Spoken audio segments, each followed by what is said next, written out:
Welcome to VSB After the Bell. I'm your host, Gianna Chell. With deep gratitude and respect, we are honored to be learning and unlearning on the ancestral and unceded lands of the Hamathquiam, Skohomish Ohomeom, and Tsleil-Waututh nations. The Vancouver School Board is among the most diverse school systems in Canada, with an annual enrollment of approximately 50,000 students from kindergarten to grade 12 and adult education students. For some, advancements in technology can be filled with fear of the unknown. For others, the rise of technology, such as artificial intelligence or AI, is an exciting opportunity to enhance student learning and provide solutions to pre-existing barriers. However you may feel about AI learning, the reality is that it is here, and it is something we must all learn to adapt in order to stay up to date with technology. Here to discuss all things AI is Jeff Spence, District Principal, Learning and Information Technology, as well as Z Su, District Principal for Vancouver Learning Network and Summer Learning. Thank you both for joining me today. First off, Jeff, can we start with you? A brief introduction for our listeners. For sure. My name's Jeff Spence. I've been teaching in the district since 1992. I taught at a variety of high schools, then moved into administration. And I kind of see myself as bridging the gap between what is happening in technology at the schools and the IT department. And I provide this translation service both directions. Hi, I'm Zisou, District Principal of the Vancouver Learning Network and Summer Learning.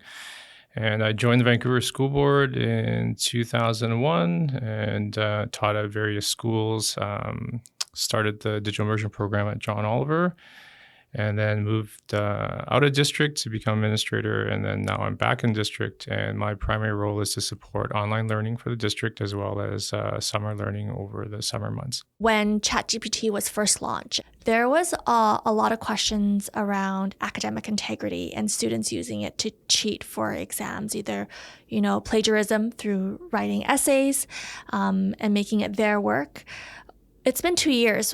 What's the feedback been like? What we were trying to do is we're trying to revamp the curriculum to make it so that we're either including AI or we're telling students not to use AI, or we're asking students to use AI, but then think more about the process and what is it teaching you about your writing, for instance, and how can you improve it.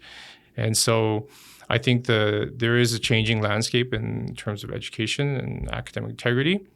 I think teachers need to recognize that AI use is out there and try to figure out ways to engage students on a more personal level so that the content that's created by AI is not so generic, that it still needs to be personalized by the students. So how is AI currently being used in schools now? From a district perspective, we have contracts with Microsoft. So we have Microsoft Copilot AI, which is currently used with all of the offices and with teachers and employees, not with students yet. But we do know in schools that kids are using AI. Like, they were on right away, on ChatGPT within minutes of it launching.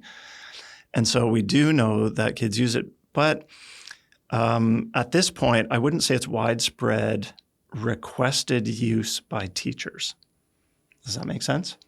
Teachers are not saying, hey, go on to, you don't have Copilot, go on to ChatGPT. They're not requesting students to go on because we've warned them about kind of some of the dangers. Are teachers using it more often then? We have the whole gamut of people who engage or don't. Those who are using it, how are they using it in the classroom? Talking to a couple of teachers this morning, and they were talking about how they use it for research and as a tool to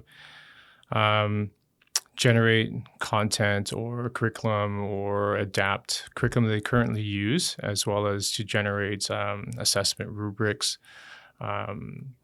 and help inform some of the practice that they're currently doing, but also being able to adapt it. And with the AI, the large language models, teachers can scale up or down the grade level of the content quite easily.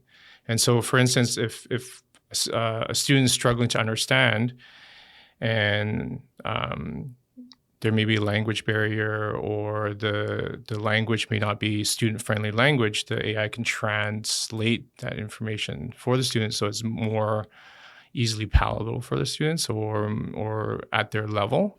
So in that sense, it's a tool that a teacher has in their toolkit. That's really interesting. Okay, so they can just use something that they would use for the whole classroom, and if they find a student that needs more advanced levels, then they plop it in and ask the AI tool to make it harder or the next grade up? Yes, absolutely. So for instance, case in point, we have a large number of students that have a variety of range in their math skills. And so for some teachers, some of the math may be beyond their scope. And so, for instance, a grade 7 teacher who has a number of students that are excelling in math who need more personalized information or personalized learning, the teacher can take a higher level of math and share that with the students for them to use. And in that sense, it saves the teacher time. And it's more personalized for the student. But with that said, AI does generate misinformation. So the teacher still needs to vet the content before sharing it with the students. You're the district principal for Vancouver Learning Network, which is essentially our online platform for students who want to learn at their own pace. Correct, yes. So do you see teachers or students use that more because you're in VLN? Yeah, I think so. Partly because it's on their platform, and so they're using computers. The content is consumed, interacted online, and so because of the portability of that technology, you can easily copy and paste, transfer it to AI, help translate, for instance. But teachers can also use the students' work, and it can accelerate their grading process. So is there a concern with privacy if you're uploading students' work? Oh, yes, absolutely. And the reason is student work, like consider a student in a grade 9 class perhaps writing an essay, and it may contain personal anecdotes. As soon as it's uploaded, this information is now given to the AI, and the AI can use it for training. And it's compared to other students who write essays, and it's like, oh, that's the same. It's could be used for comparison for cheating, where it could be looking for similar stories. But the main thing is the story shouldn't even be there. The teacher shouldn't be uploading it to an AI to be used for future training. And how are you managing that? We have, first step is moving to Copilot. And so most people's experience with AI, I would guess, is probably with ChatGPT because it was the first one. And Copilot, in fact, is built on top of ChatGPT. Let me explain it this way. Gianna, if you asked ChatGPT to do something for you, it knows who you are because you had to create an account to use the tool. And then it takes whatever you asked it, and it takes the response, and it remembers all of that information. You can review what you asked it like months ago even. And so it's remembering, it's taking that, and it's training future models with that data. The difference with Copilot is, Copilot, think of it as an interruption line in between. So you now ask Copilot something, and then Copilot asks ChatGPT. So what does ChatGPT see? It sees, oh, Copilot is asking me something. But millions of people around the world are using Copilot. And so information is coming in. Now, not only that, Copilot won't allow a bunch of privacy. It has a number of privacy rules in place. Compared to ChatGPT? Yes, because ChatGPT is the source, but Copilot is like a filter layer. Copilot, because we signed in, it's a walled garden. And the information is not stored, it gets deleted. And so when we create a new chat, it doesn't understand the context that you're coming from. So oftentimes, in order to create good information, you need to create a good prompt. Part of that is creating the context, the situation. Whereas if you go into ChatGPT, you can look in your account and you can look at your history, and it actually knows all this information about you because it's learning, and it's learning about you. In order for AI to sustain its attention, it has to generate all this power to focus on you. And it's not optimized that way. And so when you create a new chat, it's paying attention to you and you're communicating back and forth, just like we're communicating back and forth. But if we stopped communicating, our attention shifts elsewhere. But then when you go back online, it knows your history from before, no? It can pick up the thread and continue, but this is where we get into AI hallucination, where it keeps going along a thread in a conversation, and it starts to get distracted, and it starts to make things up. Oh, really? What's AI hallucination? Let's try this example. So let's say you're getting students to a student is using ChatGPT to create a resume. And they say, hey, I'm a student, I'm a grade 10 student, I've never had a job before, but I did volunteer and I babysat a little bit and I don't know, something in the neighborhood, washing cars. And it makes a resume. And it says, okay, I need to also include a cover letter. And it's like, okay, makes a cover letter. Oh, I don't really like that cover letter because I also did some of these other things. Sure. And it starts to not forget that it was making a resume, but it starts to now go down the path of some of the items that are in there. And it's like, this is not quite enough. I'm just going to add some things in here to make you look better because that's what other people do with their resumes and cover letters because it has the worldwide pool of cover letters. So all of a sudden it puts something in and you realize, wait a minute, I've never done that. Where did that come from? And so you say to it, hey, that's not true. I was never an alligator wrestler. Right. And it will say, oh, I'm sorry about that. Yes, you're right. Very agreeable. Yes, you're right. I'm sorry. Sorry, let me take that out. Right. And then it puts something else in. And so students have encountered this hallucination when they're getting AI to write essays for them. And it may put in, you say, also include references down at the bottom. And there is a reference that is complete fabrication. Puts in a link, you click on the link, there's like no link. There's nothing there. And you say, hey, that's not really a link. It's like, oh, I'm sorry. Let me put in another. Oh, that's better. Here's another one. Yeah, completely fake again. Wow. There is no Professor Sue at whatever university. You really have to pay attention. Yeah. How are these companies, these big tech companies, working with education? Are they even keeping educators in mind as it progresses? We attend and present at Microsoft-related things. There's one coming up next month, IT for K-12. And so I'm presenting at that. We do participate in a Coast Metro I guess it's a meeting of AI planning for strategic planning along with the ministry to talk about policy and guidelines for our districts.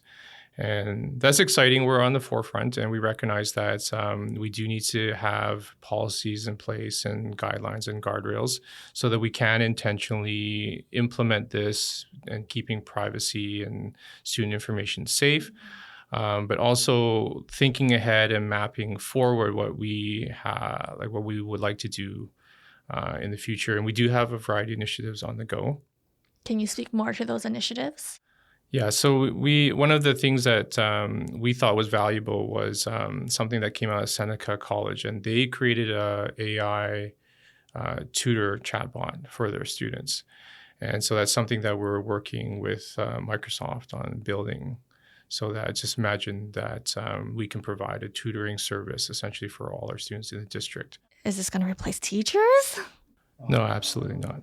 No, because teaching is about relationships and we're just talking about content right now. Okay.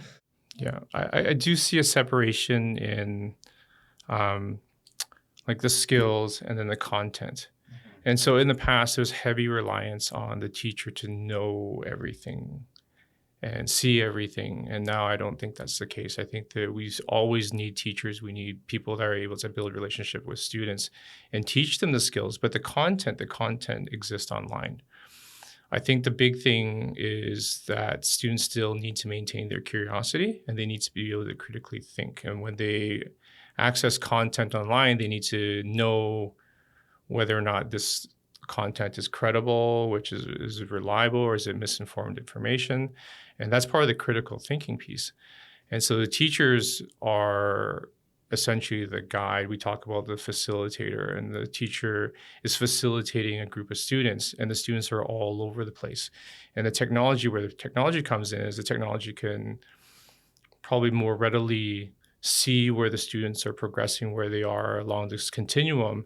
And then the teacher, being the facilitator, can see where the students are and then better engage them. And so there's a lot of heavy lifting that the technology can do that enhances what the teacher is doing. So we talk about this as being the age of augmentation acceleration. And so make things better, more efficient, faster. So speaking of policy, what do we have in place at VSB to ensure that the safety of students and teachers are protected? We do have administrative procedures and private information guidelines and acceptable use agreements, which informs our practice of staff and students. While we do have those in place, we recognize that a refresh is in order to add an addendum to recognize that AI is something new, but really AI is not new, and rather a new tool that has surfaced within our digital literacy umbrella. And I think Jeff can speak to this a little bit more. One of the roles of that is part of my job in the VSB is reviewing some of the admin procedures. An example of that would be historically, I recall reviewing about the use of Google in the classroom, and then more recently, the use of social media in the classroom, and our teachers allowed to create accounts for their classroom, or our students using their accounts. Another example is like TikTok in the classroom. Are we using it? Are we not using it? So right now we're reviewing the admin procedures for AI and how does that embed in? And also keeping it flexible enough that there's going to be future things that we aren't even talking about yet. So it really is about appropriate use of technology, software and hardware in the classroom for learning. So we're monitoring how the technology is changing and how users are changing their behaviors as well, and then updating our procedures, our policies. And we look to see what's appropriate, like what is appropriate classroom use of these technologies. So what roles can families play in supporting their child's interaction with AI? We view parents as partners in education. And when it comes to the question of what parents can do or need to know, I think parents need to stay informed and in the loop of what's going on with artificial intelligence in general. And some parents are in their own line of work or business. Parents also need to be aware that their children might be using artificial intelligence to satisfy their own curiosities. And what types of information, especially private information, is going where. Parents need to know that potentially their child is sharing information that shouldn't be shared. Will this impact their future or come back to harm them later? That's something that we may or may not have considered with social media. Like what types of data, information, or images are they sharing? Looking into the minimum age of account creation, AI tools are saying that children between the ages of 13 and 18 require parental consent. Do you recall giving your child permission to use AI? Another important thing that parents need to do is to talk to their child about academic integrity and respecting the rules or instructions of the teacher, and helping their child with critical thinking skills and identifying what is valid or credible information as opposed to fake, misinformed, or biased content, as well as navigating ethical considerations around use, academic integrity, copyright, or intellectual property. I noticed that the post-secondary institutions are also cautiously embracing AI for research. One of their criteria for AI use for academics is, are you willing to accept the risks of use or false information? I think that question applies to everyone who is using AI, regardless of their role or occupation. The future of work is beginning to leverage and integrate AI, and jobs will shift. Parents will need to help guide their children in choosing future occupations. I like a lot of what you're saying, Z. Z and I are fortunate. Both of us have kids that are in the system. And so we talk to our kids, and unfortunately, the gateway is always around cheating. But really, like, what is cheating? Years ago, we would say, You can't use Google. That's cheating. But now everybody just uses it.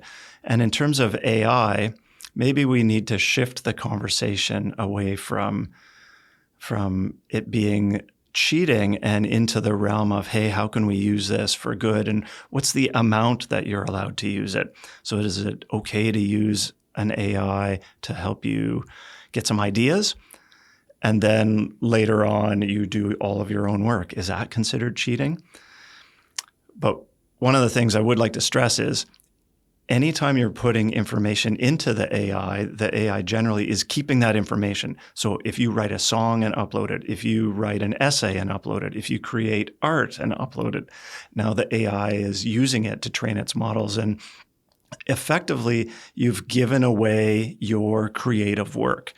And I think that's a discussion I really would like parents to have with kids. Like, what are you using it for?